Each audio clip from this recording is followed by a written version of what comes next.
The arena trembled as Queen Zeraxis collapsed to one knee, her chitinous armor cracked and bleeding luminescent blue. The Krell warlord loomed above her, his blade raised for the killing blow that would end not just her life, but the freedom of every being in the Andromeda sector. Cora watched from the crowd of prisoners, her hands gripping the energy fence that separated spectators from the ritual combat ground. Around her, thousands of species from across the galaxy stood silent, witnessing the fall of their last hope.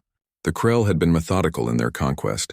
Defeat each sector's champion in single combat, broadcast it across their territories and watch resistance crumble.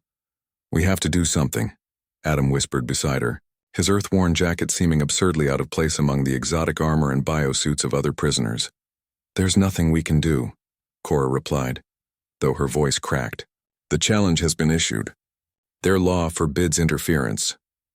Queen Zeraxis had ruled the Andromeda Coalition for 3 centuries, uniting fractious species through wisdom and strength. She had personally led the defense against the Krell invasion, winning battle after battle in space. But the Krell were ancient, and they understood that wars were won in hearts before they were won with weapons. By invoking the Trial of Champions, an ancient galactic law even older than their empire, they had forced the Queen into single combat, and she was losing. The warlord's blade descended. Queen Zeraxis raised her arm in a desperate block, and the impact shattered her forearm entirely. She cried out, a sound that echoed through every translator in the arena, a sound of pain that transcended species. Adam's jaw clenched. Cora had known him for only 3 months, since the Krell had captured their human survey ship near the edge of explored space. Earth wasn't even part of the Andromeda Coalition yet. Humanity was too young, too far away, too insignificant in the grand scheme of galactic politics. "Their law says a champion can be substituted if they're incapacitated," Adam said suddenly. "Only by a member of their faction," Cora said, "and only before death." "Adam, don't—" But he was already moving. Adam vaulted the energy fence with an agility that surprised even Cora. The fence sparked and burned his hands, but he didn't stop. He hit the arena floor running, sprinting across the blood-stained sand with nothing but his will and his earth-bred stubbornness. "Hold." Adam's voice rang out across the arena. The Krell warlord paused, his blade inches from the Queen's throat. Surprised murmurs rippled through the crowd. The warlord turned, and his 4 eyes focused on the small, pink-skinned creature running toward him. "A human?" The warlord's voice was a rumble of contempt. "The Coalition has fallen so far that infants come to fight?" Queen Zeraxis' eyes widened as Adam skidded to a stop beside her. "Foolish child," she gasped. You are not even of our coalition. This will achieve nothing but your death." "Maybe," Adam said, helping her to stand. "But I've seen what your coalition represents. I've seen species working together, helping each other, building something better than conquest.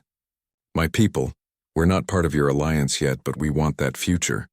We need it."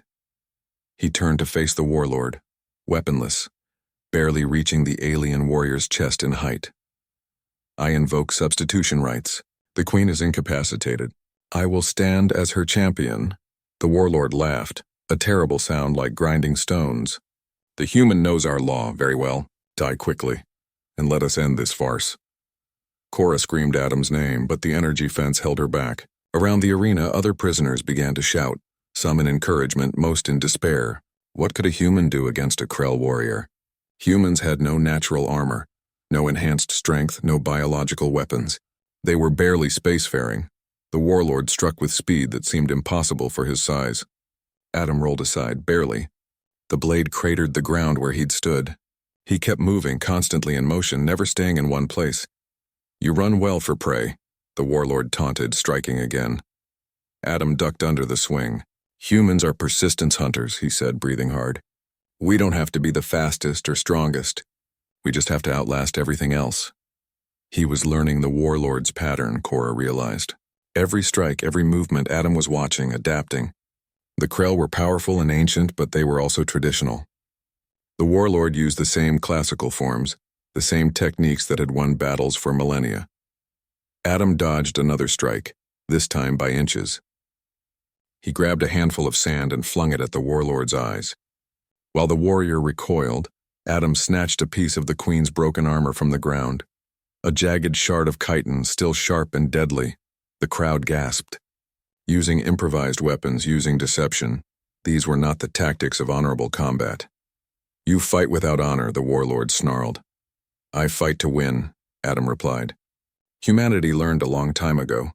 Honor doesn't feed families. Honor doesn't protect the weak. Results do.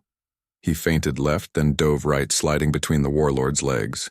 As he passed beneath, he drove the chitin shard upward into the gap in the warlord's armor at his knee joint. The warrior roared in pain and fury, his leg buckling. Adam didn't stop. He used the warlord's own blade, knocked loose in the fall, and with strength born of desperation and human stubbornness, he drove it home. Silence fell across the arena. The Krell warlord collapsed, his lifeblood spreading across ancient sand. Adam stood above him, gasping, burned, bleeding, but alive. Queen Zyraxis rose to her feet, her remaining arm raised high. The champion stands! The Andromeda Coalition stands! The crowd erupted, not just cheering, but a cacophony of sounds from 1,000 different species, all united in that moment. Cora felt tears streaming down her face. Adam dropped the blade and walked back to the queen. I think, he said, his voice barely a whisper, humanity would like to formally join your coalition now. Queen Zyraxis placed her good hand on his shoulder. You have bled for us. You are already one of us, Adam of Earth. You always were. And in that moment, humanity stepped onto the galactic stage, not as conquerors but as champions.